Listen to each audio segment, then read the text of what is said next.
Hi, this is Paul.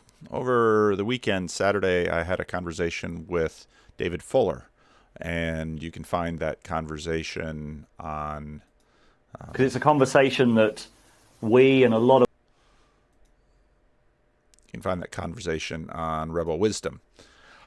I think David Fuller is probably my favorite Jordan Peterson.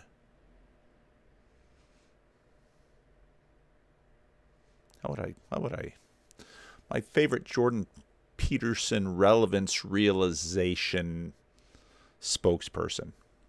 I think David has so it's all sorts of mapping in my mind. So I talked about John Verveiki's four P's, and again, his four P's are really uh, propositional truth, and then the other three P's. And I think this maps well on a variety of languages and how they talk about knowing. See, in English, not so much because our language is a little poor on that. But in Spanish, you have saber and conocer.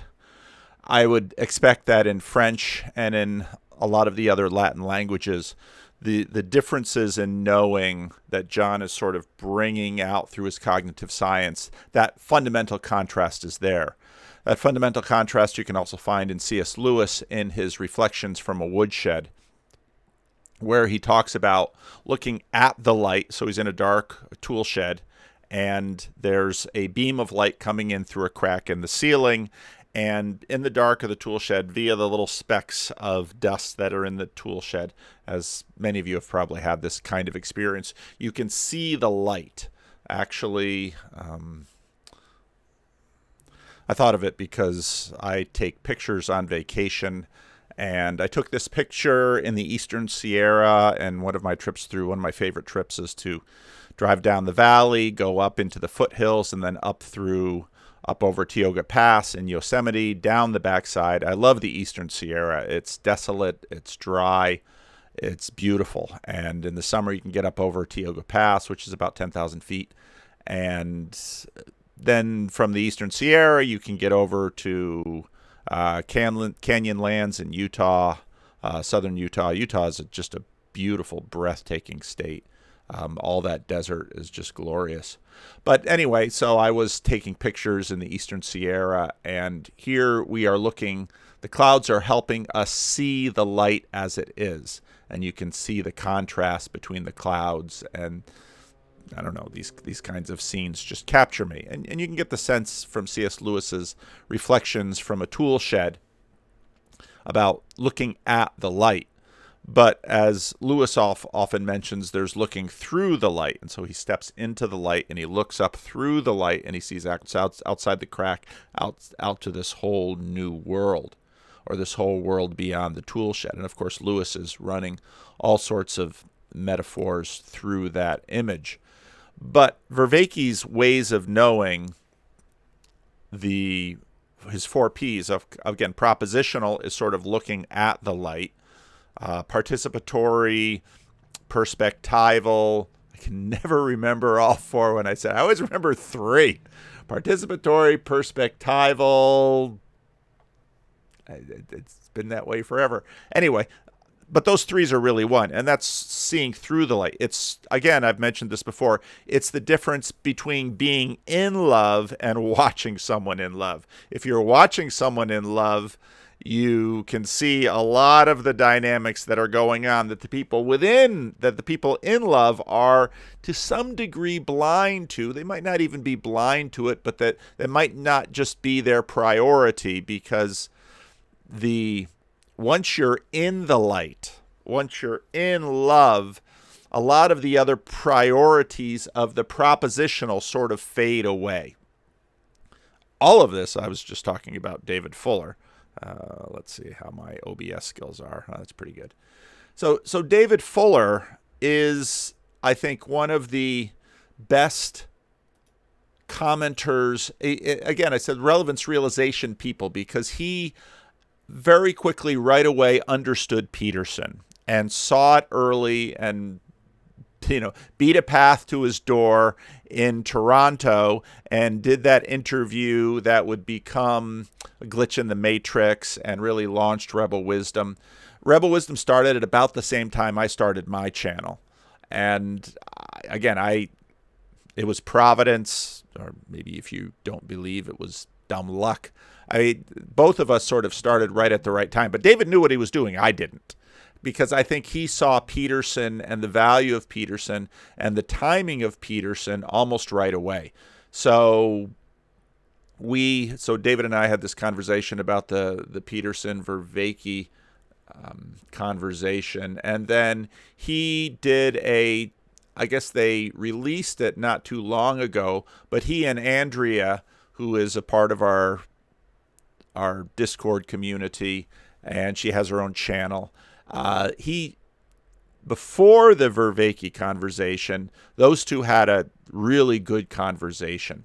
Now, I want to say something about Andrea, and she's a friend, and now she's all nervous because I'm going to talk about her on my bigger channel. But Andrea is not appreciated for what she does. And I hope she's not overly appreciated for what she does, because then her channel would explode and, we couldn't get to talk to her and couldn't enjoy her presence in the Bridges of Meaning community. But if you go all the way back to the Michael Malice, Jordan Peterson conversation. And Peterson made a critical point there. He said, when you go, he met with Kathy Newman in the green room, and she was nice, and they were talking as two human beings. But then when they got onto the set, and it's a set, all of this is ritual. This is James K. Smith stuff in terms of cultural liturgies. So when they get into the set, when they get into the holy place, Kathy Newman channeled the spirit of the Blue Church. And she prosecuted Jordan Peterson there in the court. Think about what a court is, even our language. If in America you say you're going to court, you expect there to be a judge. And when the judge comes in the room, they say, all rise, we're all to stand up. Well, why is that? Well, we've taken king and we've fractured king into different pieces. That's what democracy did. So in America, you have the executive branch, you have the judicial branch, and then you have the legislative branch. Okay. And now in the old world, the king had all of those things. The king would decree, as in the legislative branch. The king would try between purses, as in the judicial branch. And the king would act and be the commander in chief and all of those things, as in the executive branch. And so monarchy got split into three in the American system. And again, the American founding fathers were classicists. They were raised in an era when the Erasmian, from Erasmus of Rotterdam, when the Erasmian educational method was on full display, which was sort of the fruition of Renaissance humanism. So the American founding fathers were classicists. And so they studied these things. And so they divided the powers. So the monarchy was broken up into three powers in the American system. So when Kathy Newman comes onto the set in front of the sacred camera for our mass media monarchical vision, the spirit inhabits her, and she prosecutes Jordan Peterson. Now, what does all of this have to do with Andrea and David Fuller? Well, obviously there's the David Fuller connection to BBC4 and to Kathy Newman, and he talks about this regular because he was a colleague of hers. He knew her. He was at least an acquaintance of her. And after the Jordan Peterson thing, he would have loved to have had a conversation with her. But you can't have a conversation like that in the court on television.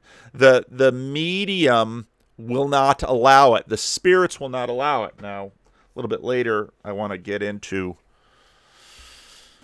and I know, Nate, you're going to be excited. And so is Byrne, because Byrne was the one who, put me onto this. Propaganda by Jacques Ellul.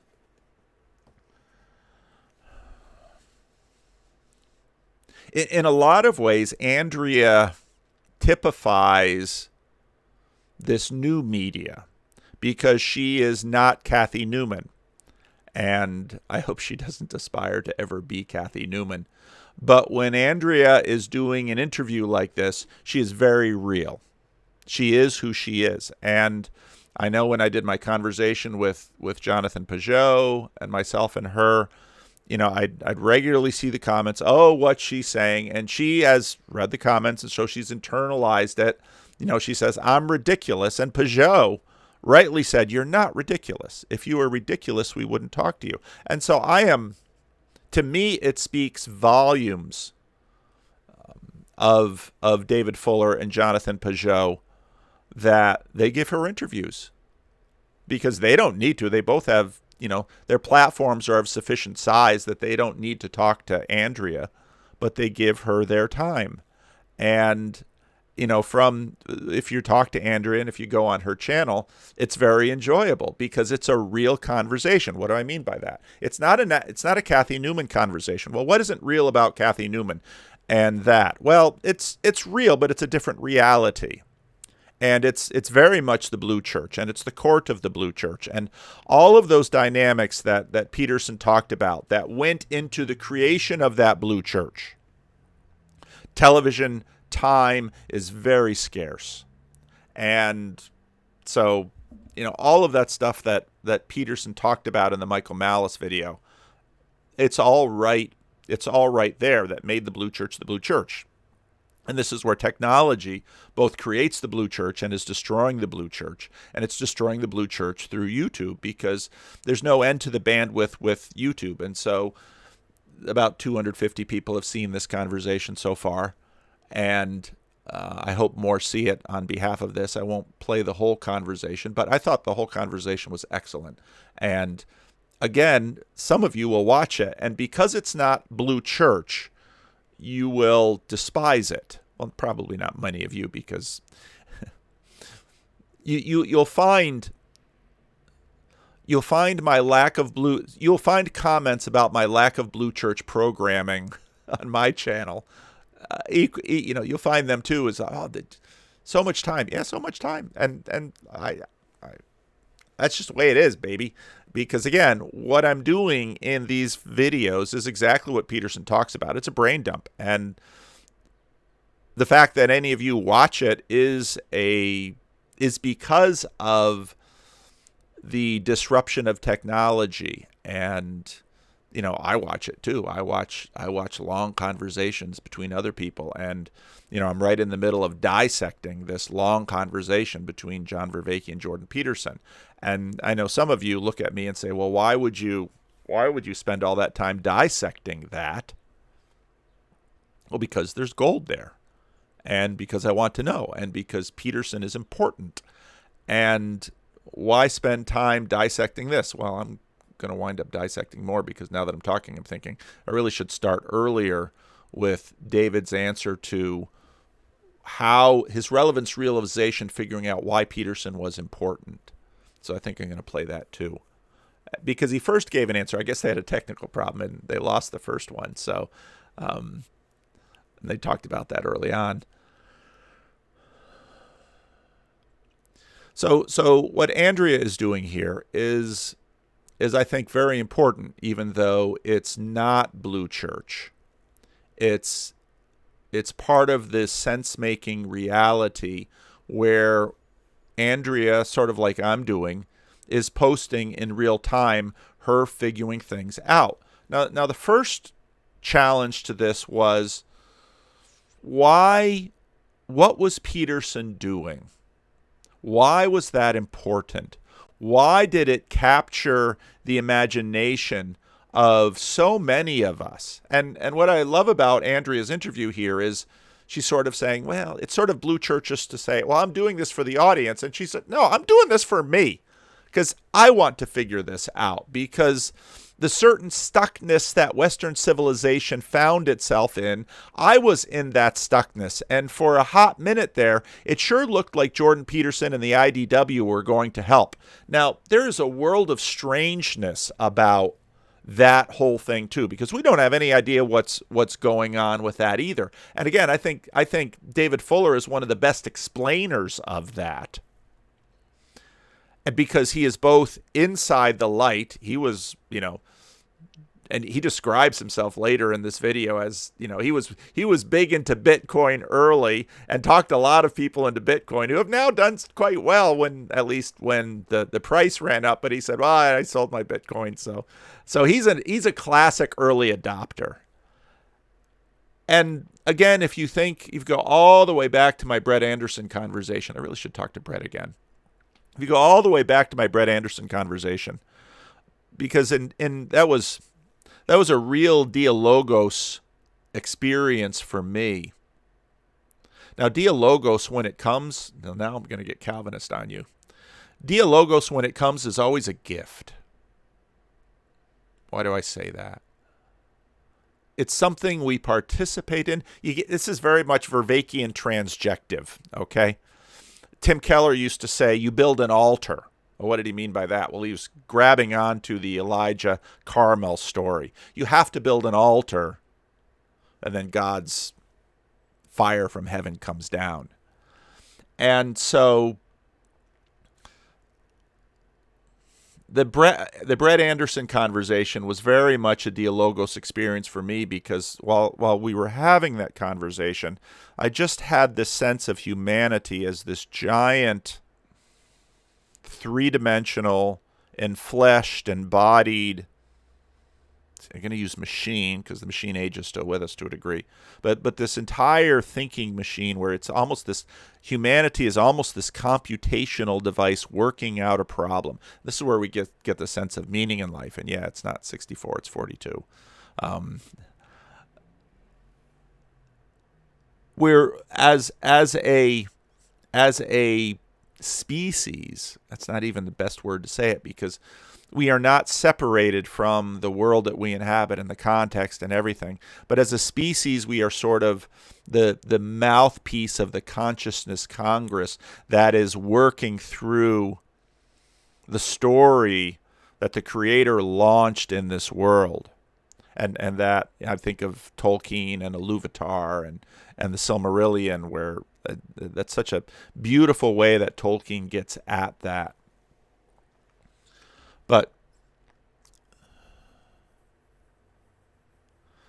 David Fuller, I think because he wasn't just looking at the light. And Kathy Newman, in that sense, in the liturgy of Blue Church, when she talked to Jordan Peterson, was attempting to look at the light. And what Jordan Peterson so successfully did in that interview was say, no, you're in a different light.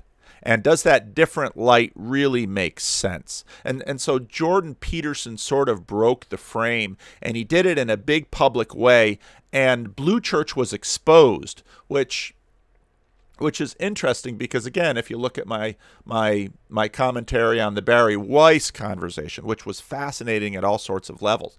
I mean, Barry Weiss and Jordan Peterson are in many ways mourners of the fall of Blue Church. And in some ways they want it back, but it's not coming back. And in that way, like many in the IDW, they are modernists in denial about the passing of their age.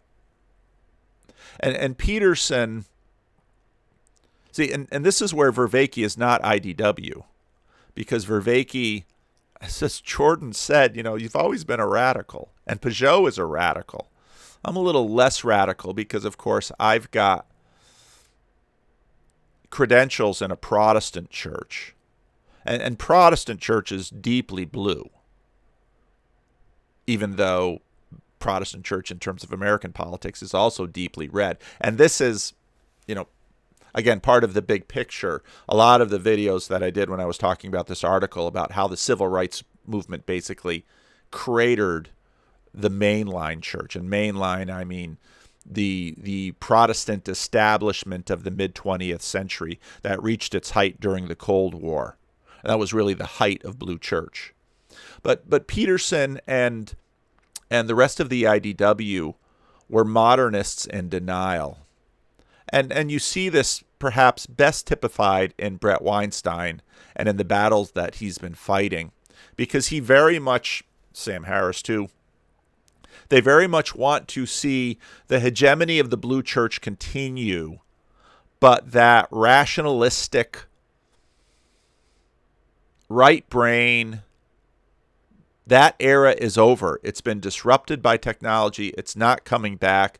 We are all postmodern, but not in the I can't say those Frenchmen's, Derrida and Foucault.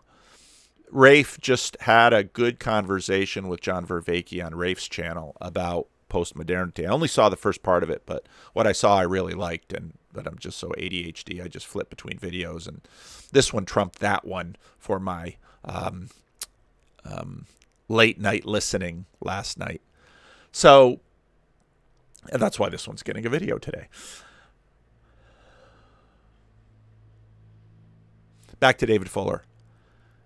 David, I think, has some of the best takes on Peterson because he's both inside the light, he's both a Peterson believer, and he's outside. He's got the capacity to move inside and outside the light, back and forth, back and forth.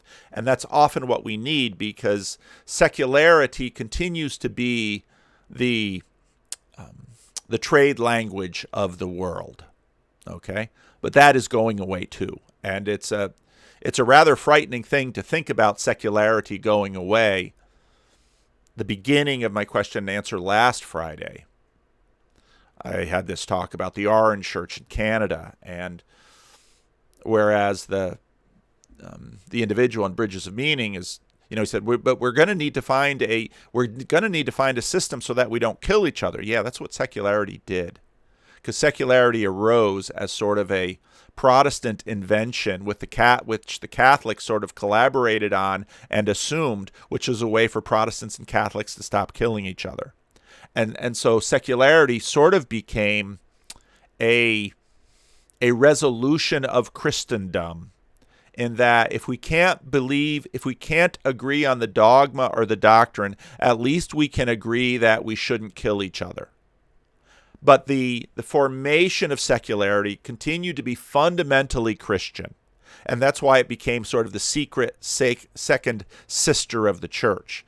And that church evangelized the world according to it. But that church is now passing away as well. And so the fall of the American mainline was the anticipation of that. And now, of course, many in the mainline are trying to replace sort of late 20th century secularity with woke as the new way forward, but it's parasitic. Peugeot has that thing nailed. It cannot stand on its own. And so in that sense, we are all going into post-modernity. We're calling it post-modernity because we don't have a new name for it, but the way that the postmodern philosophers, as we call them, how much they got wrong is also being exposed, because they also were in many ways parasitic. And I think you can see this in the lives of these radicals that we are talking to in our little corner of the universe, of the internet. The radicality of Jonathan Peugeot, the radicality of John Verveiki, the radicality of rebel wisdom.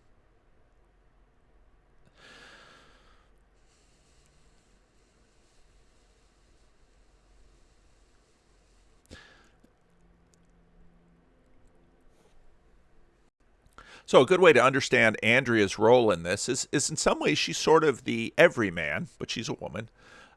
She's a mom. She's got 3 little boys, and she's got a husband, and she's listening to this stuff, and she's trying to figure it out. And so her channel is delightfully, in a lot of ways parallel to my channel, where we're just trying to figure this out.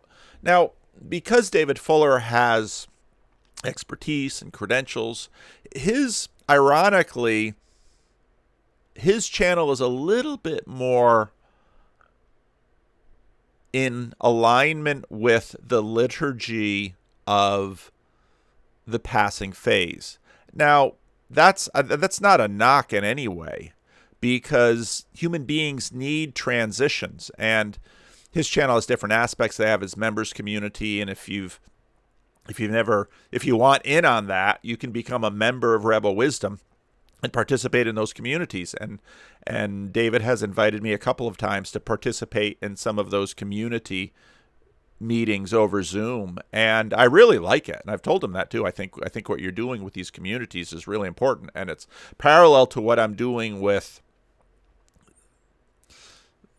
hopefully in the next month or so, we'll see the emergence of the Estuary Protocol, because I think it's gotten ripe enough with the work that John Van Donk and his Estuary Leadership Support Network has been doing over the last year. This is part of the reason why when I sort of talked about Estuary, everyone was expecting a rollout, but I'm not a corporation. I'm just me.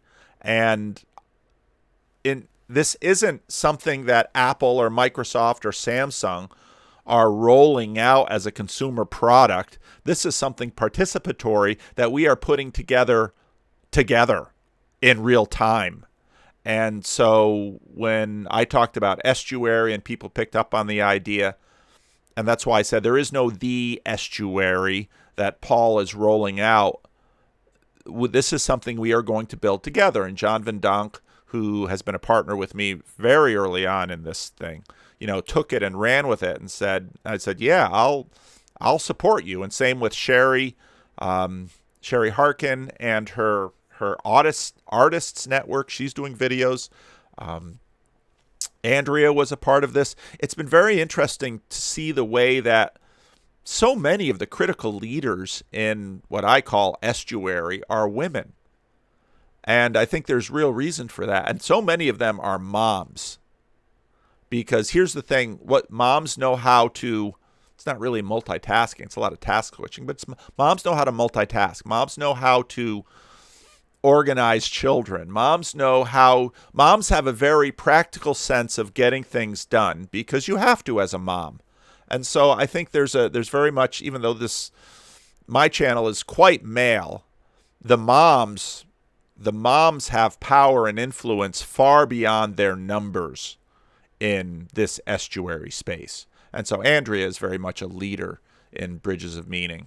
And, you can just tell that because we have these video spaces. I haven't been in the open studio for a long time, and that's to my discredit. I just found it hard to get anything done in there because we kept having interesting conversations. But, Andrea, whenever Andrea's in a channel, everybody's there. And Andrea keeps the conversation moving. And I think a big part of that is because she's a mom. That's a lot of this is, and there's a fair amount of mommying going on in this little corner of the universe of the internet, and Andrea is doing that. So again, back to David Fuller, and I want to start with an earlier part of this conversation. But what you're thinking and what you're feeling. So what am I asking? Where were you in that space right then, thinking this is worth betting all the marbles? I mean, if you go back to that interview, which was, I think, happened in October or November 2017, that I then released as an interview, but also turned into documentary Truth in the Time of Chaos. If you look back at that interview, I didn't ask him very much at all about cultural stuff. It was much more about Jung, the shadow, synchronicities, sort of his more sort of spiritual, religious understanding and perspective. Yeah. And that was what I really felt he articulated beautifully, this sense of the Logos, truth. And I felt like there was something very congruent between his message and his method at that point. Like he really was doing the thing that he was talking about. He was, you got this sense of kind of, this real. I loved it when he said he was doing the thing he was talking about. I should read this text from my friend. So this was a friend of mine who was the first one to let me know that the Verveiki Peterson conversation had dropped, and he, the whole text stream was quite interesting. JP just talked with John Verveiki, just dropped. Full nerd mode activated. You get a shout out early. Jordan Peterson is very aware of you. blah, blah, blah. He says, as big as the Peugeot conversation was, I don't think we can exaggerate the significance of this conversation in this little corner of the internet. And he said, I've never seen Jordan Peterson like this. And I was sitting across from my wife at breakfast, and she'd just gone to the bathroom or something, because I don't have my phone out when I'm talking to my wife. And I said, well, now you're just torturing me. And he said, when you get to it, tell me if you think I'm wrong. And no, he was exactly right. And then he wrote this. He just finished my commentary, my first commentary on it. I could see you struggling how to say something meaningful about such a multifaceted discussion. Yeah. I think the dynamic between him and John, including the status differential and that John is still an active, prolific academic, probably played a key role. Your question, what is going on here, seems most salient, and not just within the conversation, but also where this entire project is going. All of it, all of this talking, we're all doing. To what end? And I think so right here when David Fuller says, the man and his actions were doing the same thing. And I think that was critical in the Jordan Peterson moment. Now, I know that there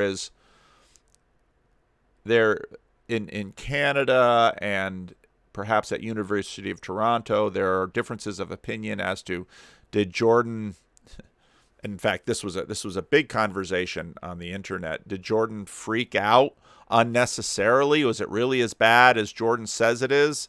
And that gets us all into the culture war stuff. But talk. But Jordan Peterson acted in a way. Now, he acted with his talking, but he acted. And talk is one of the biggest agency pieces we have. Who was I talking about that with? Anyway, the old cliche, talk is cheap, takes on new resonance. In some ways, talking publicly has never been more expensive. Now, it certainly was a lot more expensive throughout most of human history, and it was expensive for Martin Luther. It was expensive for people in the Soviet Union. It was expensive. So here in the United States, with our First Amendment, we have a large degree of protection for our free speech. But the price of talking has risen, and it has risen because secularism and blue church is failing, and so these conventions are withdrawing. And even in a totalitarian state, at least you know what the rules are. And we're entering into a period where we don't know what the rules are. So that's why the price of talk is going up. In other ways, it's never been cheaper. And this is the disruption of technology and why Blue Church is being disrupted, and what Andrea is doing with her channel, and what Rebel Wisdom is doing, and what I'm doing. So the cost of speech is going up, but at the same time, the volume of speech is increasing. And the whole platform war about, you look at Brett Weinstein and YouTube over coverage during the COVID, all this kind of stuff. I've been asking myself this question more and more.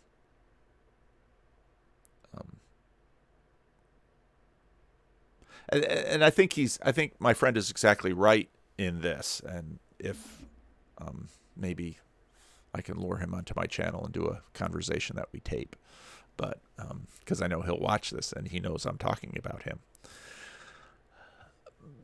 But part of the Peterson moment, part of why it felt like a revelation to many of us. Now, the whole premise behind depth psychology is that we have this consciousness congress, and our conscious selves are only aware of just a little bit. There's whole lots of other things going on that we are unaware of consciously, but there's seepage. It seeps up, and it comes up in emotions, and it comes up in our action, because we've been going to this church, listening to these sermons, and it's like, this just doesn't, just isn't doing for me, and we don't doing it for me anymore. And the whole walk away from church that has been happening is part of that. But it's the same with walking away from television news and walking away from blue church things. Our feet know it. Again, the elephant knows it. The rider doesn't. The rider is always the last to know. But the elephant knows it, and the elephant starts acting, and the elephant starts squirming, and the rider doesn't know why the elephant is squirming, and so then when Peterson happened, it was like bang, oh, there's something, and we all paid attention, but now we're still trying to dissect it. And again, I think of this vast computational machine that I had this vision of when I was talking to Brett Anderson, that we're bang, we're all figuring this out together as we go. Of kind of, this real alignment between the man and the message.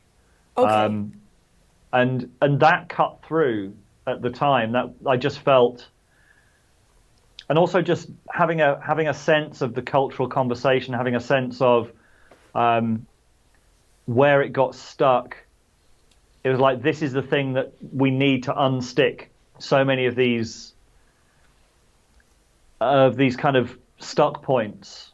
See, and again, none of us know, and well, we've got these answers that the rider is trying to tell the elephant, oh, this is going on, and all the riders are talking, and that's what we're doing with all of this talk. All these riders are talking back and forth, and the elephants are just, squirming and not knowing what to do, and pastors, of course, are squirming because people are leaving their churches, and the mass media is squirming because it's no longer working like it used to, and radicals are rising out there, and Jordan Peterson stands up and says, enough. But again, he's a mourner for the loss of Blue Church, but he's also got this other aspect of him that sort of triggered us, and that's so I asked myself. So just this morning, I released the third installment of the commentary on Peterson and Verveiki, and I asked myself, how many installments are there going to be? So it's the Sam and Hank. And if you don't know Sam and Hank, well, they're in this little corner of the internet too, and they're making videos about church fathers. And Hank, gosh, dare I say it? I mean, this has been part of Hank's journey too. Hank's been on my channel a couple times. But so Sam says Paul will do 4 commentary videos on Peterson Verveiki, and Hank says no, he'll do 10. And when I heard that, I thought, it'll be closer to 4. And now I'm worried it's going to be closer to 10. And it's in that way, it's like, it's terrifying, because how much better does Hank know me than I know myself? Even though Hank and I have never shaken hands, we've spoken on the phone and we've done some conversations on this. Anyway, so we've got these 2 levels, and so that's why in some ways we look around at each other, and I listen to David Fuller, and so often he's doing the interview thing. But when he talks directly, I think, he knows this. He knows this from inside the light, and he knows this from outside looking at the light. And he's able to articulate this quite well, even though, I mean, just right there, he was like, we're grasping for words here. And me myself, I guess I'm someone who does this every now and again, like gets very passionate about a certain thing and is convinced that it's the next big thing. He's an early adopter. And again, if you think about humanity as this vast computational machine working through a problem, I think that's kind of a good way to think about it. Now, why does God want us to work through a problem? Doesn't he know the answer? But this is sort of where we get into the 2 ways of knowing, or Verveiki's 4 Ps. Because to know it propositionally is one thing. And I think so often when we say God knows everything, we mean that propositionally. And fair enough. But did God know something new after the incarnation and crucifixion and resurrection and ascension of Christ and through his work in the church? Does he know it in a different way? That's a scary question theologically. See now some of you who know some theology, you say, oh, process theology, open theism. So just chill. It's all right. It's all right. But it gets into this. So I'm anticipating this conversation I'm going to have with JP and John Verveiki, where we're going to talk about, because I've seeded some stuff in John, and JP and I are both Christians, and John can hold his own. I'm not worried about him, but so our next conversation, he's going to push back. He's going to say, well, what about the problem of evil? And that sets a lot of Christians sort of on their heels, and it's a tough thing. And so, because it asks, why would God create a universe in which there's so much suffering? I was actually watching a Rationality Rules new video last night, but haven't for a while done any commentary on Woodford.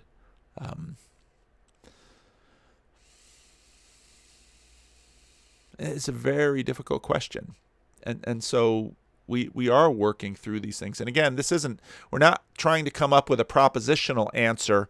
We're trying to come up with something that's perspectival and participatory and procedural. I got them all. I got all four. Woohoo!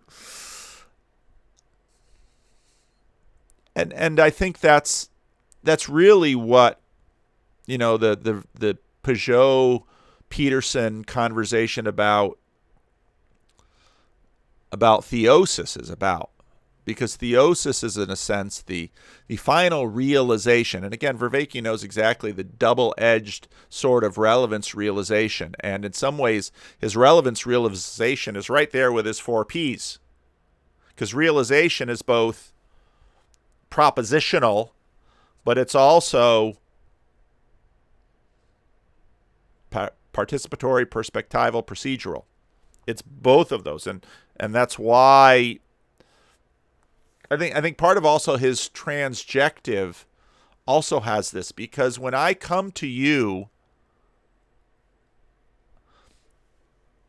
with my ideas, now with all this talk, and you're out there living with your procedural, your participatory, your perspectival, it's transjective sort of between those two modes of knowing. And there's lots of two modes, and this is why dualisms will always be with us, being and becoming. Nate just left a couple of really important comments in my last video, and it's like, ooh, love it when people leave comments that are like, oh, now he's right and I'm wrong. Ego, of course, takes a little hit there. But I want conversation partners that will do that, because now I'll grow, and then it's like, oh, I'm not smart enough. I can't learn all this. I don't have time to really get into Aquinas and Aristotle and the relationship between Aristotle and Neoplatonism. And it's like, oh, how can I do that?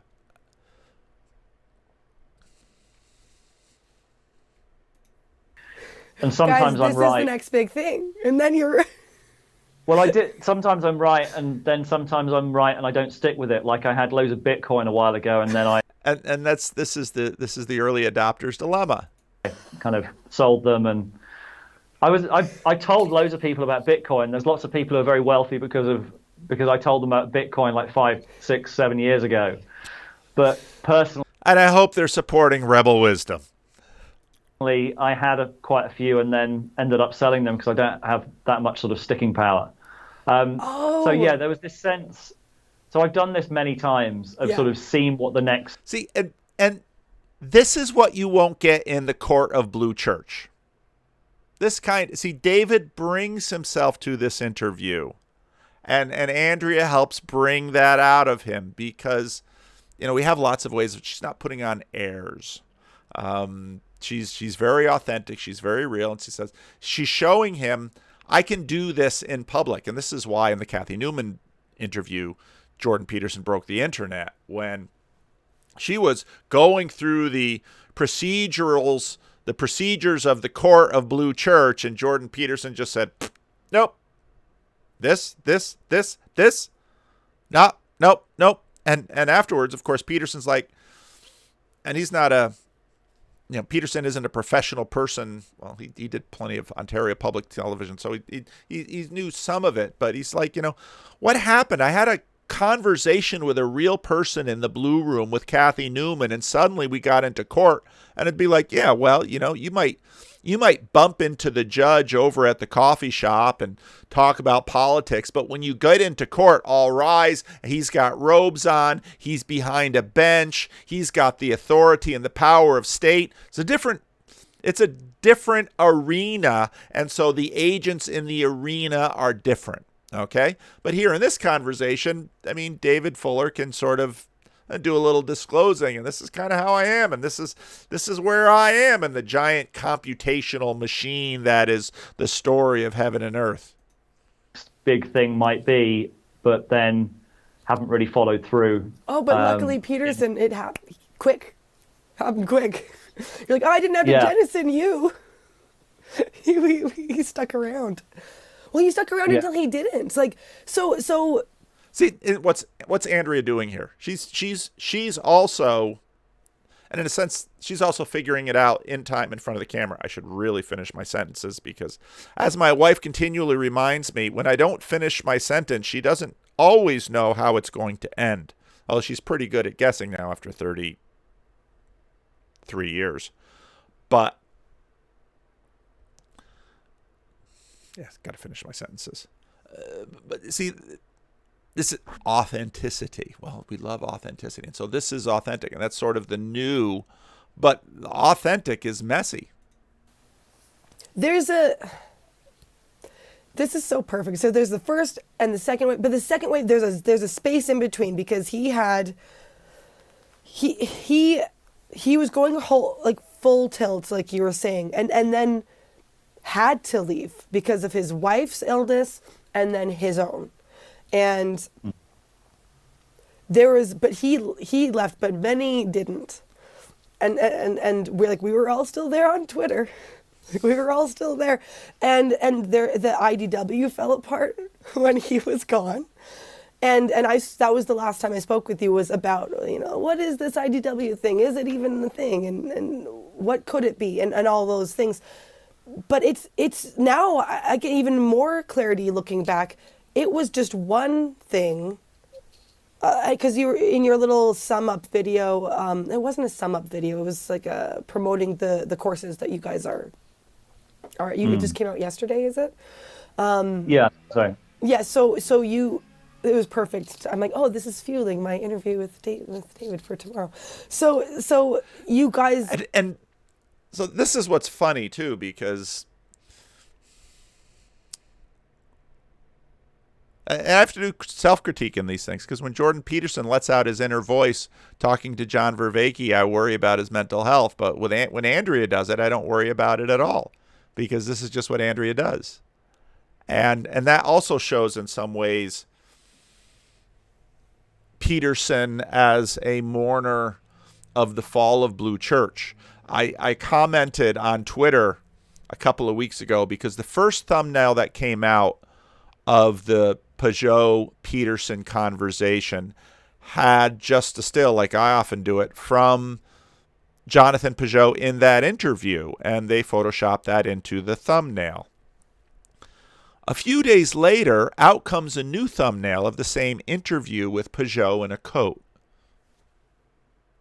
And fair enough, if you look at Tim Lott's conversation with Jordan Peterson on Jordan's channel, an early one about the resurrection, there's Jordan in a white t-shirt, just sitting there in his office talking to some dude on the internet and just having a real conversation. And then, of course, this gets into what David Fuller will talk about. Well, now suddenly you've got 3.5 million subs. You going to still wear that grimy t-shirt on the internet? Will Paul Vanderklay clean his office? I was thinking about that this morning. I should really clean my office. I should really empty my office and give it a thorough cleaning. But I find doing this far more interesting than cleaning my office. So, hope my sound levels are right.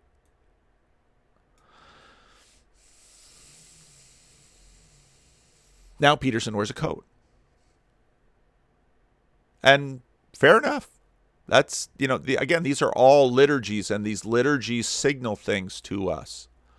And so then the Verveiki thumbnail, of course, had John in a coat and tie, and, a bunch of people were like, does John own a coat and tie? We're used to seeing John on the COVID sofa with the thing behind him and, doing his things. And there's nostalgia for, pre-status rocket wave one Jordan Peterson. So, but all of this stuff is part of it. Brought this up about the factions and the little tribes that formed. So no. They were more coherent together, but then now Trump is gone, and now COVID is winding down ish, and so they're turning into like more fractals, whereas they were a little bit more coherent. And we saw that a little bit earlier on with the IDW sort of breaking apart. And so this is the intermission for Peterson, and intermission's a good word. So my question there is, like, I'm kind of insinuating why, but I'd like to know why from your perspective. And I know we had an entire The name of her channel is She Asks Why. Discussion as to what's going on with the IDW before, but I feel like it's even more straightforward and simple now. So please, straightforward and simple answer, David. Can you summarize the question again? Okay. Yeah. So things are breaking. Things in the interim Peterson period. We're going whole force as almost like these behemoths of groups combining and alliance. I love that language. It's very vivid. These behemoths of groups combining. That's really good, because she's, again, you're not going to find this on television, but this is very, it's coming straight from her heart. She's expressing it. It's very image-based. It's something behemoths of groups, something elephants can connect with. And the enemy of my enemy is my friend, with the atheists and the Christians and whatnot, And Peter Boghossian and James Lindsay were talking to conservative Calvinists. I was like, I was just happy James Lindsay would have a conversation with me, and I knew I'm a nice Calvinist. I'm used to being friends with atheists, and David Lindsay's used to being friends with Christians too. But watching those guys flip, it's like, wow, the times they are a-changing.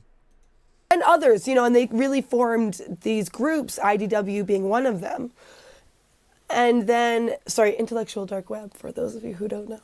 But then now they've broken apart, I'd say, and are just down to little individuals of people, and they're not really groups anymore. And I thought that was excellent, because and I was thinking, what's my video today going to be? Am I going to jump in, do some more commentary? Well, I gotta go down to Rapid Transit and get Freddie a new RT card. The thing, people don't know what pastors do.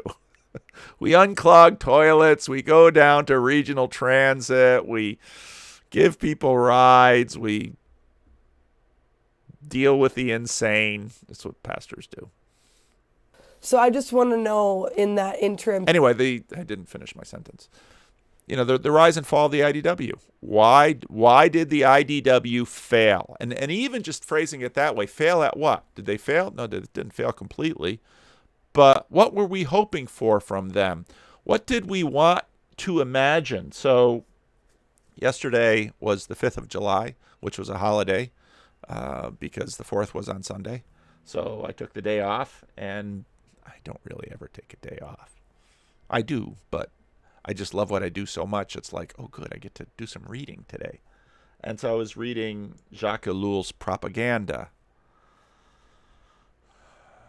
And the introduction to this book, at least this edition of it, I bought it used. It's kind of a hard book to find.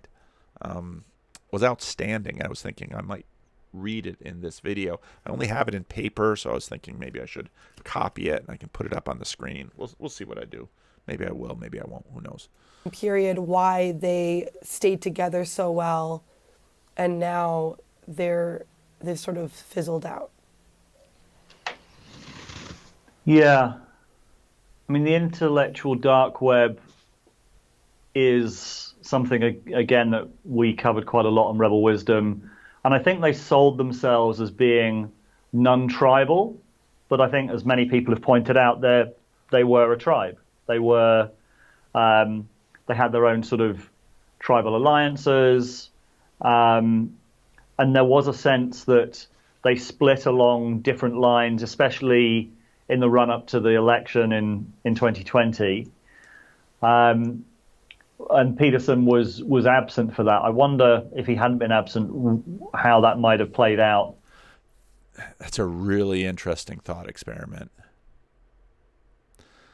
Although, given what happened on the book tour,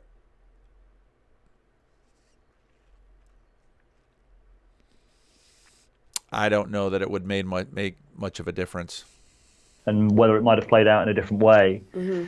But my sense now, like the fragmentation you're talking about, and we put out on the film a couple of days ago, is, I think Trump, in a way, was this incredibly polarizing force, and the arguments, people fell out on different sides of this. Like some people saying, well, Trump is our only chance against the radical left, against wokeness, and I always thought that was wrong, because he was like, he fed it, and he basically, from their perspective, proved everything about their critique of America being this racist. Here too, David is really nice because he's not an American, and Andrea's half American, but he can look at the American political dynamics, not through it, because he's not a part of it, so he can look at it. They've got Brexit and they got all those things, but it's helpful that he's an outsider. America being this racist, ignorant. Like Trump was an example of the thing, and very easy to make the case on the other side. And I also feel like he was like the real battle line in culture. Why Barry Weiss was forced out of the New York Times, why Andrew Sullivan had to leave New York Magazine, why he had all these revolts in different news organizations over last summer, which I covered in something called the Sense Making series. The real fault line, where most of the heat is between wokeness, broadly defined, social justice ideology, and old school liberalism. And Trump rode in on the back of that and was kind of, as a prime, as a scam artist, effectively, he was able to kind of weaponize that division, right, and be elected. But ultimately, it's a civil war within the left, which is something that Brett and Eric Weinstein have talked about. And I think Trump was a distraction from that civil war within the left. That now that Trump is out of the way, that's the battle that ultimately needs to be fought. It's not so much between left and right. I mean, there's obviously divisions between left and right, and there's divisions all over the map that my friend Peter Lindbergh talks about, the different mimetic tribes of what he calls Culture War 2.0. Another Canadian. Which is a more sort of multipolar war. But I think the most heat is along that dividing line between social justice, when it turns into an all-encompassing ideology, versus liberalism, which is more about individual difference, meritocracy, that kind of, and that is where I think we've seen a lot of the fragmentation. We've seen a lot of people on the anti-woke side, I think, get captured by serious ideology and become the thing they're fighting against. Someone like James Lindsay being the perfect example from my perspective. And so you've seen James Lindsay fall out with Claire Lehman. You've seen Sam Harris fall out with most of the rest of the IDW. Yeah. You've seen all of this sort of. So I think Trump, in a weird paradoxical way, was a unifying factor in many ways. That now that he's gone, I think it's safer in some ways to make the argument against social justice extremism when you're not being accused of basically benefiting Trump. So I think there's a freedom now for those of us who are suspicious of that ideology, but were I guess from the other side vulnerable to the attack that you're helping get Trump reelected or whatever. Like, that's now no longer there. So I think it's allowed for a lot more diversity of opinion and for a lot more of these fractures to open up. And I think we've seen that really happen after the election. Is that helpful? I don't know how Peterson relates to that so much. No, it does. It does. No, I've got it all. I've visuals, the visual discussion. I think that actually helps a lot, because there's two factors in the second wave with Peterson. One is that, well, the Blue Church will continue to try to discipline him. We saw that in the Times of London moment. So they're not going to. Blue Church is not going to forgive and forget the heresy of Jordan Peterson, the Blue Church heresy. They're not going to forgive and forget. That is true. But also Peterson isn't. So what happens in Protestant churches when you have church discipline is you never actually get around to disciplining the people because they just stop coming. Okay? And this is essentially the difference from the Middle Ages. In the Middle Ages, to one degree or another, and in the early modern period, to one degree or another, the state would collaborate with the church and do discipline on you. Now, once there's a whiff of discipline, you're out of there, and so church discipline doesn't happen.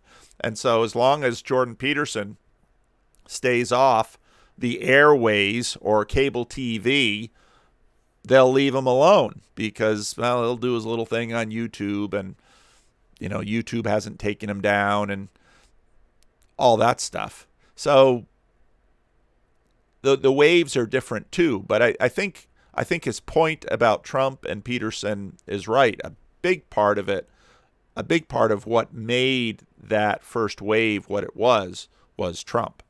Discussion in my head is forming, so don't worry. So don't you worry, David Fuller. So I will bring it all together. So you touched on. We're not even worried if you don't, Andrea. Just keep doing what you're doing.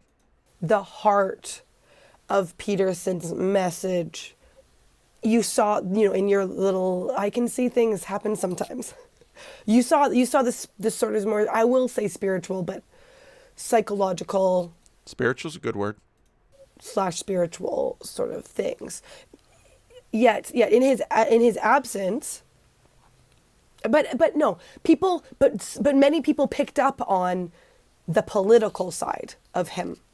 Like that's what almost drove his popularity, is a mix of clean up your damn room, and he's speaking, standing up against the establishments taking away our freedom of speech and whatnot, but you saw, you weren't looking at that from how it sounds, but many were, and many of these factions we're talking about were, I see it as holding up, looking at the top layer, whereas like there's this depth that many did pull towards, but was getting, because of Trump, it was like all brought up there.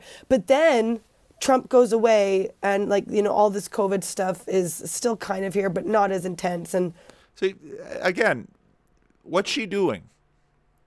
This is free flow. This is not edited, and it's messy, but she's being authentic. That's what she's doing. She's telling us just what she thinks, and she's making it up in real time.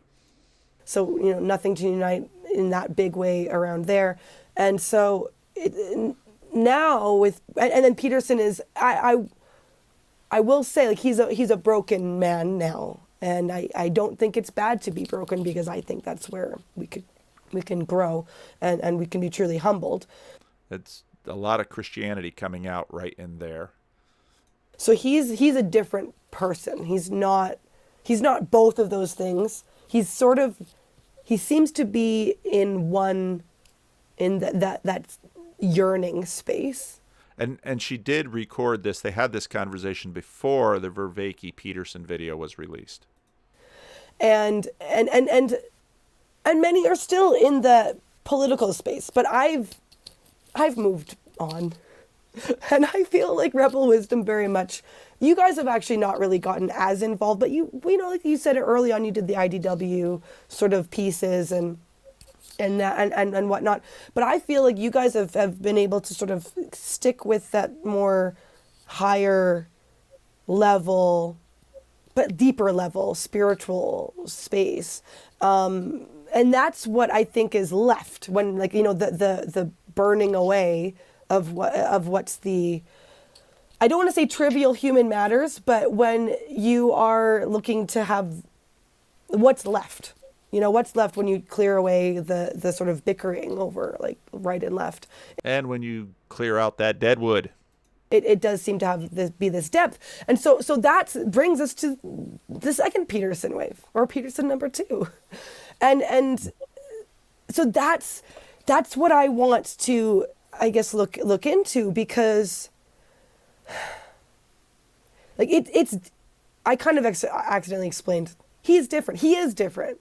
But it seems like we're different, and some of us aren't. Some of us are still. And I think that's really good. He's different, but we're different. We all went through a transformation together. And, she said, I got beyond him.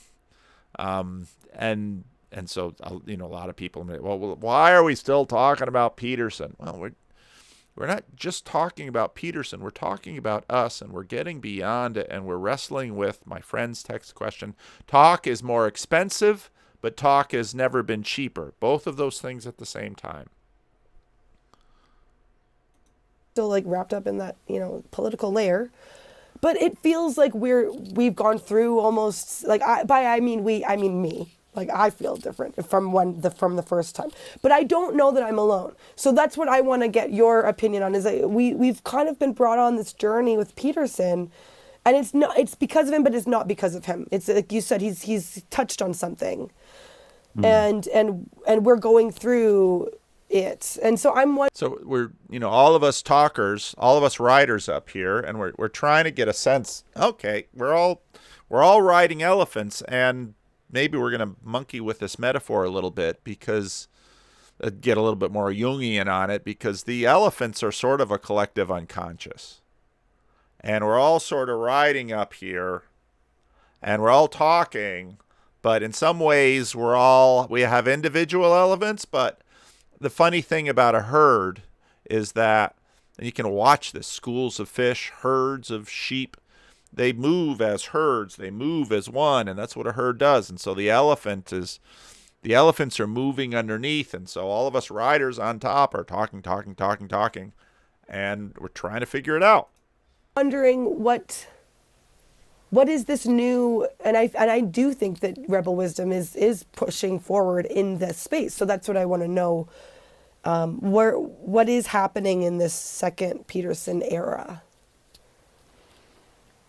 Yeah, I'm looking forward to seeing his conversation with John Verveiki, because John Verveiki is someone I think is really pushing things forward, and his interest in Dealogos as a kind of form of alive, emergent dialogue is exactly what I think we need, is to recover. And that's what I think a lot of us were attracted to with the IDW and with Peterson originally, was this sense of novelty, something being new, something being original, the sense that people were going to new areas. And that sense of novelty, I think a lot of us now feel is no longer there, or we struggle to know where it is in the culture. So I think, and Peterson obviously talked to John recently, and apparently I haven't seen it, but it was a long conversation. It sounds like he enjoyed the conversation, and it sounds like they're going to have another one. I think most of the interesting stuff is happening in the cracks. I think part of the problem with the IDW was it was already as soon as it was named, it ceased to be, because it was no longer dark by definition. Okay. And the criticism from the beginning was, what on earth are you talking about? How can Joe Rogan, the biggest podcaster in the world, be dark? How can Sam Harris be dark? How can Jordan Peterson be dark? And that was true. Like, they were dark because they were kind of being ignored. But at the same time, if you have that kind of public profile, if you have that attention on you, it's very, very hard to keep growing in public. And I think there's a sense that very few of the hierarchies bind and blind. They really do. And, that status rocket that Jordan took gave him reach, but also captured him in many ways. A sense that very few of the original members of that group did grow in any significant way. Once we learned what they thought about certain things, Okay. I think they became established with certain positions, with certain arguments that then they kind of calcified around Those positions. And that sense that not just around those positions, but see, in this, when I was listening to this part of the conversation earlier, this gets into the whole thing of dogma. We hear this often. Dogma's the problem. Dogma's the problem. Well, that's sort of the combination of the conocer saber, propositional versus perspectival, participatory, procedural. Look, I'm starting to get all the 4 Ps all at the same time. The transjective, you don't just say, okay, no more propositional. No, it's not going to work. It's not going to work. They work together. Saber, conocer. You have to have those both ways of knowing. You have to both be in the light and you have to see the light. And we have to do this back and forth, back and forth, back and forth. And that's how we learn. And part of, so I was maybe,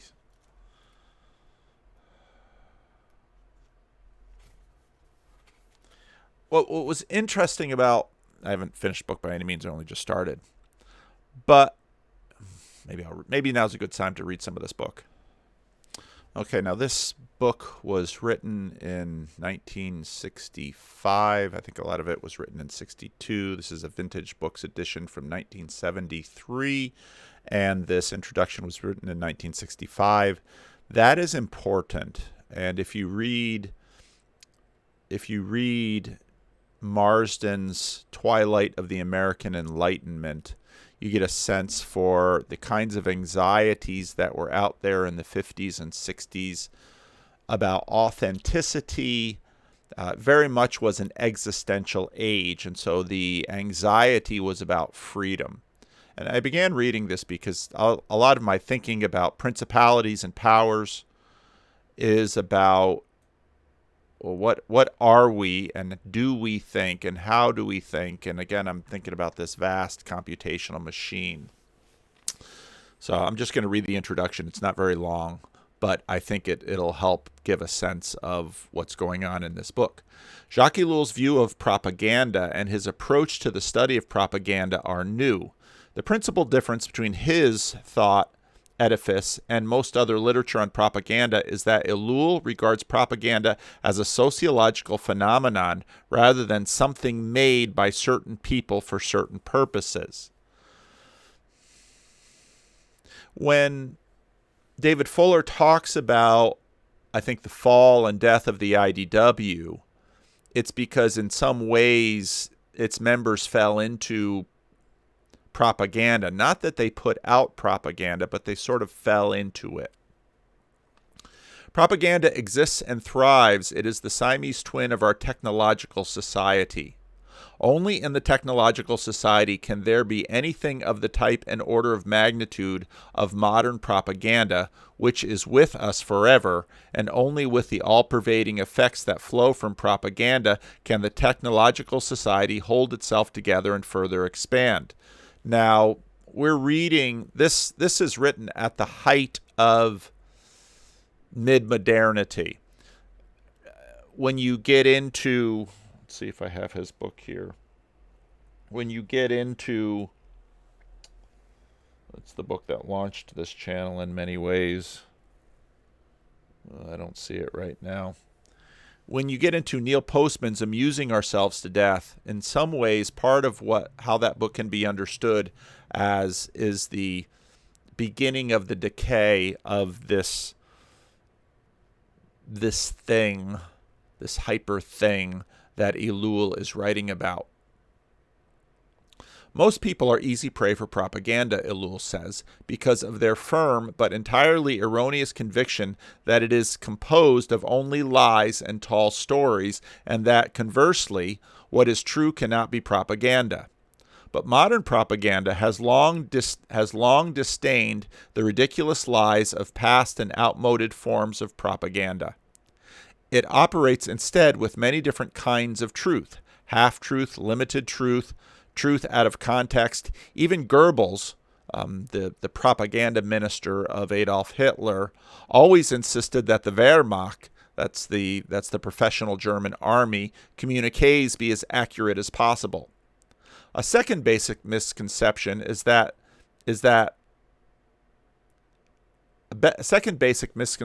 makes people vulnerable to propaganda is the notion that it serves only to change opinions.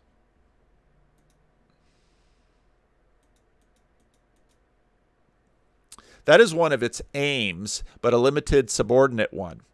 Much more importantly, it aims to intensify existing trends, to sharpen and focus them, and above all, to lead men to action, or, when it is directed at immovable opponents, to non-action through terror or discouragement to prevent them from interfering. And I really loved how he brought both of those dynamics, because that's very much what we see.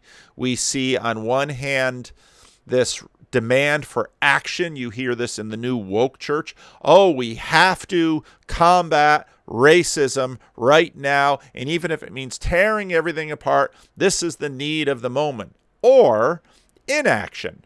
Do nothing. Hold fast. There's nothing to do here. And propaganda works both ways. But again, getting at what he's thinking of as propaganda here, it's a little different from, as the earlier sentences said, most of our assumptions are. We think of propaganda as the propagation of lies.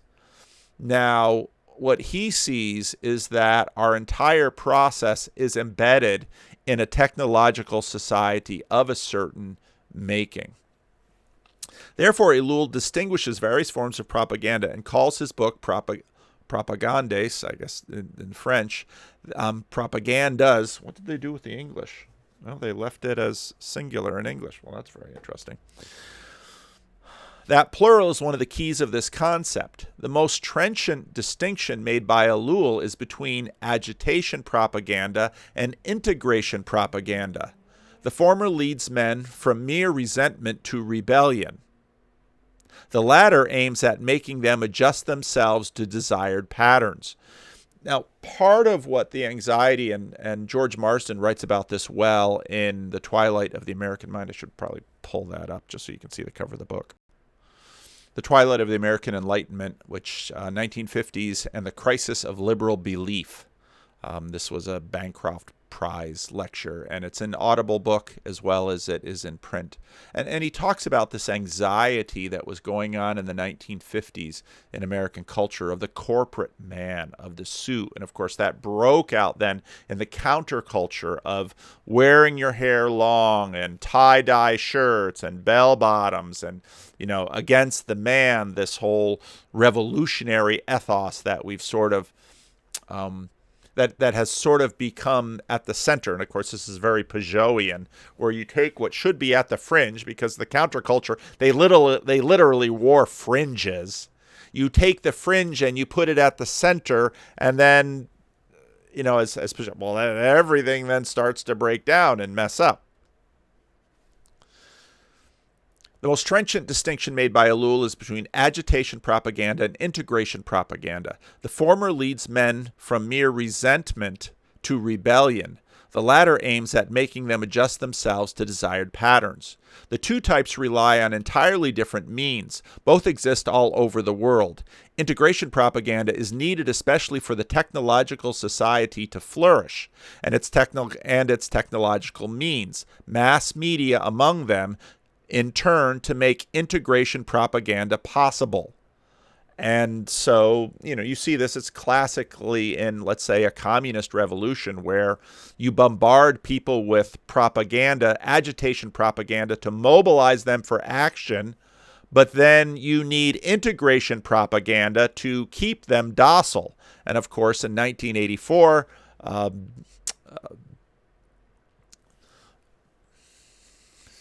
names. I have these senior moments, and it's like, but I've been this way my whole life. In 1984, and I'm looking up here at his book. George Orwell makes that point beautifully in his book. So you need the agitation propaganda and the integration propaganda. It's sort of like drugs. You need your upper and your downer. Oh, I got to get rid of that. There we go. A related point central to Ellul's thesis is that modern propaganda cannot work without education. He thus reverses the widespread notion that education is the best prophylactic against propaganda. And this you hear in Blue Church all the time. We need to educate people against racism. Oh, really? Racism can just be educated out of you? You're not, that's, again, we're back to sort of Verveiki's two kinds of knowledge. Oh, racism is bad. I won't be a racist. But then it's like, along comes the postmodern. Oh, no, we need to. Well, tell me exactly what your idea is, how you're going to make these people anti-racist. Oh, we need a participatory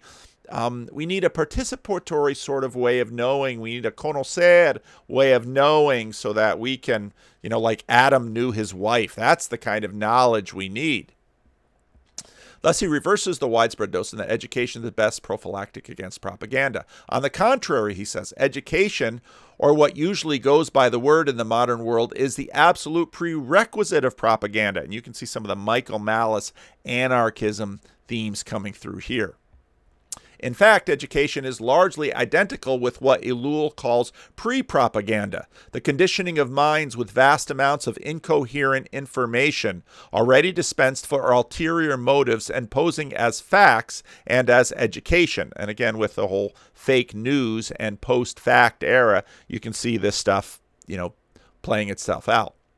Ellul follows through by designating intellectuals as virtually the most vulnerable of all to modern propaganda for three reasons. They absorb the largest amount of secondhand, unverifiable information. They feel a compelling need to have an opinion on every important question of our time, and thus easily succumb to opinions offered them by propaganda on all such indigestible pieces of information, and they consider themselves capable of judging for themselves. They literally need propaganda. In fact, the need for propaganda on the part of the propagandee is one of the most powerful elements of Ellul's thesis. Cast out of the disintegrating microgroups of the past, and see, now we're heading back into microgroups, such as family, church, or village, the individual is plunged into mass society and thrown back upon his own inadequate resources, his isolation, his loneliness, his ineffectuality. And I think, this is exactly the process that we see happening now, the disintegration of modernity. And disintegration is exactly the right word. Propaganda then hands him a veritable abundance of what he needs, a reason for being, personal involvement and participation in important events, an outlet and excuse for some of his more doubtful impulses, righteousness, all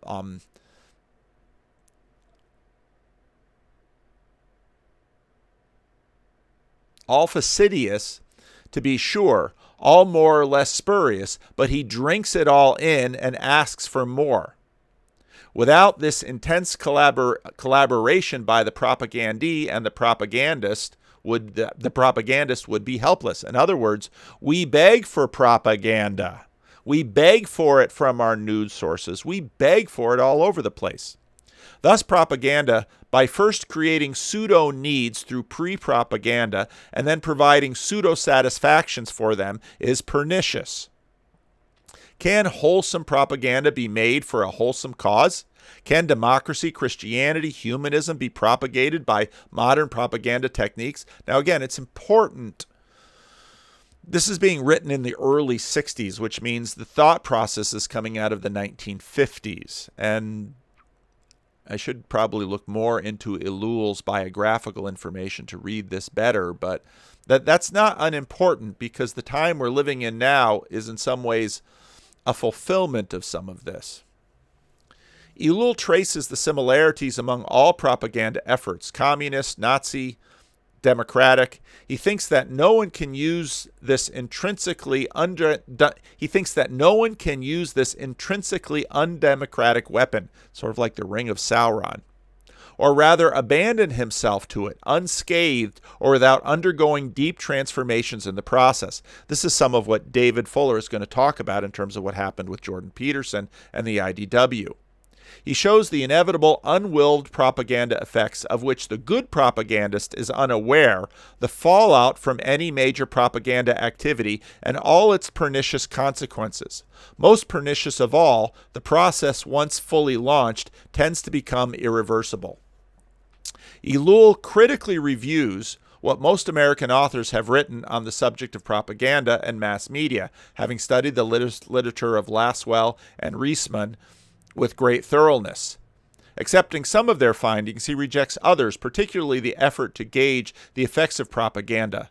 Ellul believes that on the whole, propaganda is much more effective and effective in many more ways than most American analysis shows. Particularly, he rejects as unrealistic and meaningless all experiments that have been conducted with small groups. Propaganda is a unique phenomenon that results from the totality of forces pressing in upon an individual in his society and therefore cannot be duplicated in a test tube. And initially, in the first chapter of the book, he begins talking about the relationship between the individual and the mass. And, where I'm coming from in this is very much trying to get a sense of spirits and principalities and where the individual fits into this matrix. To make his many original points, Ellul never relies on statistics or quantification, which he heartily disdains, but on observation and logic. You see, Ellul's still writing very much within a modern context here.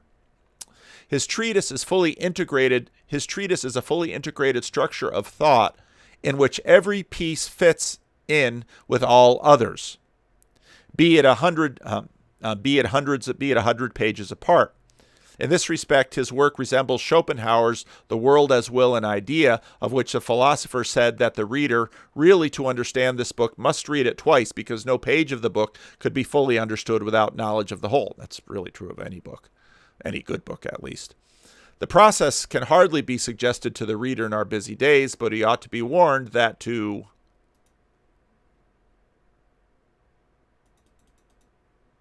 leaf through the book is not to suffice. And then he talks more about the book. I'll just finish reading it. Paul Pickrell in Harper's Magazine said of Ellul's The Technological Society that Ellul, a great man, had written with monumental calm and maddening thoroughness a magnificent book. Ellul's propaganda is no less maddening, monumental, and thorough. What, in Ellul's view, can mankind do? At the end of this book, Ellul reaches neither a pessimistic nor an optimistic conclusion with regard to the future. He merely states that, in his view, propaganda is today a greater danger to mankind than any of the other most grandly advertised threats hanging over the human race. His superanalysis ends with a warning, not a prophecy. February 1965, Conrad Kellen. And so then I, of course, went on to read more of the book. But I thought that introduction was really rather pertinent to the rise and the fall of the IDW. And why did it fall? It fell because in many ways, what status does to the individual is sort of makes them into propagandists unwittingly, and the devolution to a degree in terms of non-player characters is part of this, because you and actually David and Andrea are going to go on to talk more about this here, because you wind up simply captured by your principality. And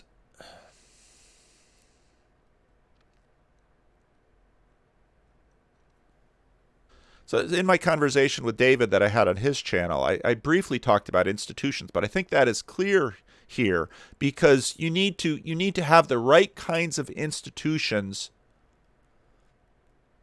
that won't capture the individual. And this actually maps onto a lot of what Eric Weinstein was talking about in terms of decadence in the academy. But I didn't see, I know this is a controversial opinion here, but I still do think that the Weinstein brothers are brilliant. And I'm sort of riffing on Jacob from Bridges of Meaning Discord, where what they can't do is organize a community. And I think Eric played with that a little bit with some of the Discord servers around his portal.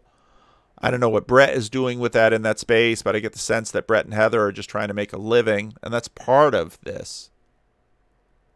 So I think this is critical to the fall of Peterson and the IDW. It's very difficult to explore new territory in public as well. And I think there are some who can do that, but I think it's very rare, and there are costs to doing that, especially if you're questioning previous. There are costs to doing that in terms of hierarchy. I mean, I've said many times, if my church were larger, if I was the pastor of a in real life megachurch, if I was a denominational official in the Christian Reformed Church, I could not make these videos. I could not do what I'm doing right here and right now.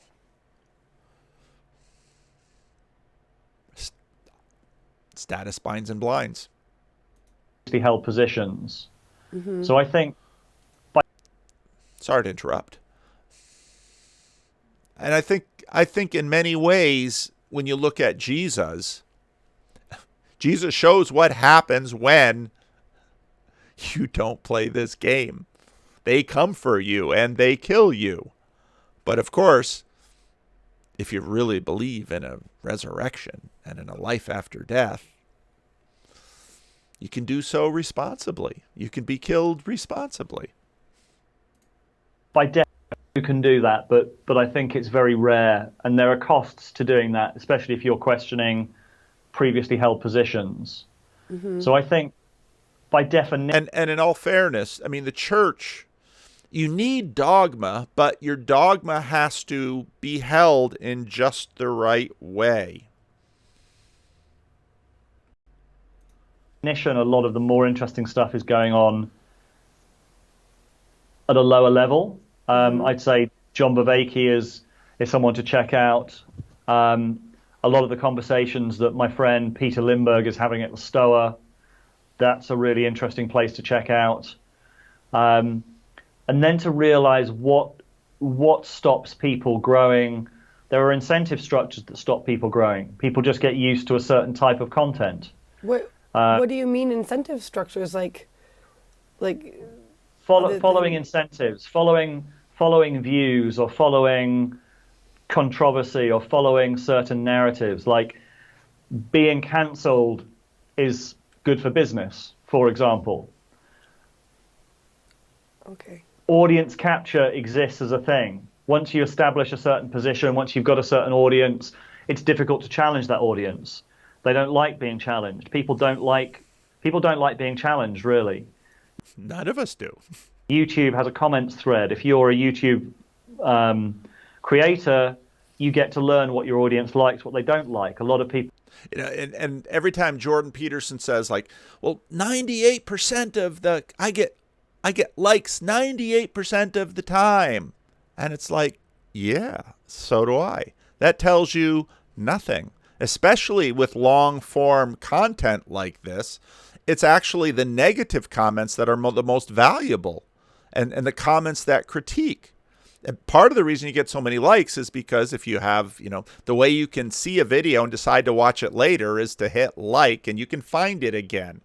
So, no, that's, well, he's going to continue to talk about this, and I'll let him say it. Funded creator, you get to learn what your audience likes, what they don't like. A lot of people are funded by Patreon subscriptions. You get to learn what people like and don't like. Right. There's a series of films that anyone who cares about this conversation, I think, should watch, by a guy called Timber on Toast, about Dave Rubin. Yes. The Battle of Ideas.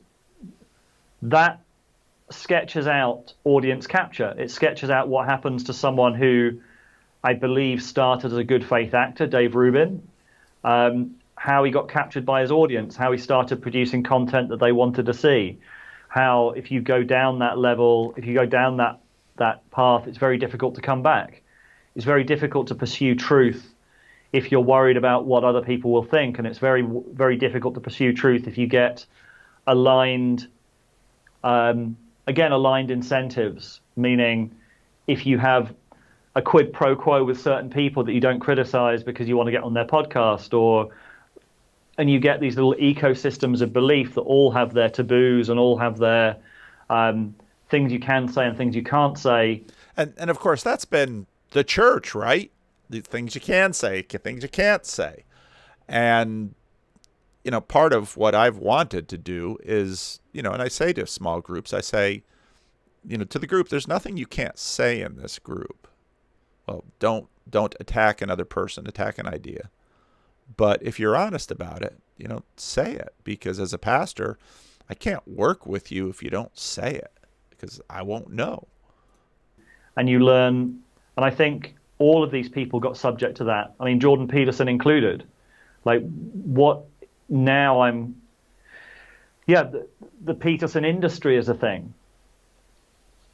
Like, right. There are these financial interests, there are these egotistical interests. Not every trap is a monetary trap. It's also egotistical. It's also popularity. It's also like all of these different things, which, we shouldn't listen to this and act, we'll just not. No, there's no Pollyannish way around this stuff. It's a function of scale. And so in many ways, we need scale and we can't live without it. And it's tremendously difficult to figure out how to do this. And again, I think Jesus in many ways does this. If you look at Jesus in the Gospels, he both has scale in Galilee and then turns away from scale. And of course, I'm a Christian minister, so Jesus is my model. Which I am. It's also popularity. It's also like all of these different things, which I actually thought you talked about the interview that Jonathan Pajot and Jordan Peterson did. I think Pajot hinted at that in that interview where Jordan said something about his fans. Yes. As a community, and I felt like Jonathan was saying, whoa, careful, like that's not a community, that's not a congregation. No, it's not a congregation, and that's a very unhealthy dynamic, which I think, and it's not. I don't think that it's not an unhealthy dynamic. You just have to understand the dynamic for what it is, and it's tremendously tempting, and it's unhealthy, it's dangerous. It's going to happen. You're not going to get rid of it, but it's dangerous. And so you have to, a tiger is not an unhealthy animal, but it's an animal that must be respected. I think it certainly is, but it's one that we can all get trapped in. He was saying you need peers. Well, I don't know this for sure. And not just peers, you need superiors, at least in different aspects in different hierarchies. Again, we're all nested in all of these different hierarchies. And again, one of the insights I got early on from Peterson is, well, human beings have lots of hierarchies. And so what happens in a structure, in a healthy institution, is that you have multiple hierarchies, and we have ways that we're in submission to others, and in ways that others are in submission to us. It goes back and forth. I mean, you actually have that in a marriage. There are things in our marriage that my wife submits to me on, and things in our marriage that I submit to her on. And I see this all over the place. I mean, even, and some of you are just like kick back and, oh, man is the head of the house. Oh yeah, when you walk in and you have muddy feet and your wife says, take your shoes off. Do you listen? I bet you do. Why? Well, because there are multiple hierarchies. Even in one relationship, there are multiple hierarchies. And in healthy, I'm going to use that word, it's therapeutic, this therapeutic age that we're immersed in. If you're navigating those hierarchies properly, there are times to submit and times to speak with authority. Sure, you need peers. Well, I don't know this for sure. I've only watched it and I haven't spoken to Jonathan about this, but I imagine that's what he meant when he was saying, when he was asking that question. You just got a sense of him kind of like, oh, no, that's not a healthy relationship. That's what I think Jordan Peterson or any of these figures with huge followings, you're able to then when you're overwhelmed with the amount of potential input, both positive and negative, it's very easy. We wouldn't be human if we didn't screen out some of it. Right. Especially if a lot of it feels like it's bad faith, or a lot of it feels like it's not quite on the money. We then start to only really perceive the stuff that's positive. Right. And that, so this kind of, it's infinitely more easy than it ever was to lose your bearings in this new world where we're constantly overstimulated with the amount of input that we're getting from all of these different mediums. And to lose your bearings, again, that's a metaphor that implies a journey with a destination. And, I still haven't been able to sort of put together a video I'm satisfied with, or even just a PowerPoint, because you see most of the videos I make because I don't delete a lot of them and I never edit. But it's amazing how we're working towards a destination. Okay, so how does Rebel Wisdom not become audience captured?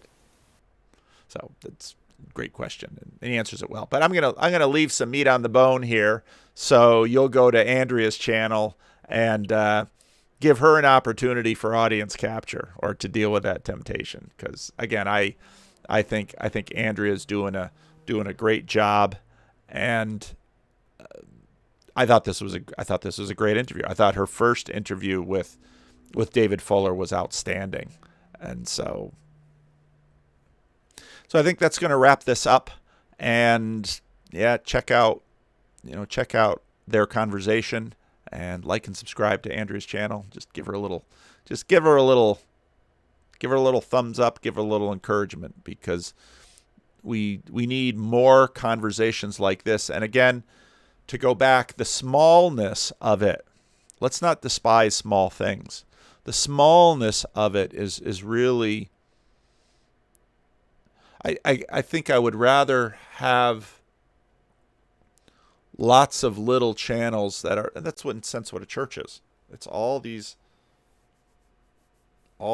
fairly small, integrated, woven together into a community of sense making, of meaning making, of putting these things together. So I think that's enough for this video. Leave a comment. I'll really be interested to hear what you have to say about this.